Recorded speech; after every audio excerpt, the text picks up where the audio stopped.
It's not just folklore that Greeks make great feta cheese. It all starts with the milk.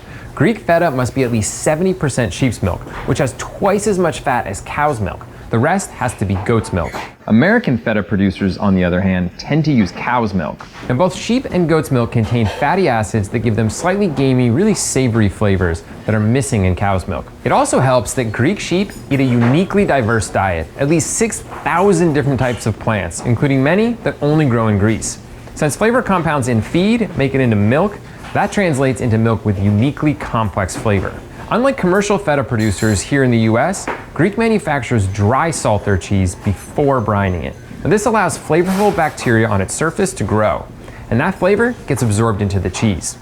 After salting, the feta is brined for at least 2 months, which allows time for enzymes from the bacteria, the rennet, and the milk to actually create additional flavor molecules. American-made feta is typically brined in its package only for as long as it takes to be made and then arrive at the store. And that's not very long. And those are the reasons why Greek feta just tastes better. So our tasting panel tried all of the fetas available at the supermarket and selected real Greek feta as our favorite.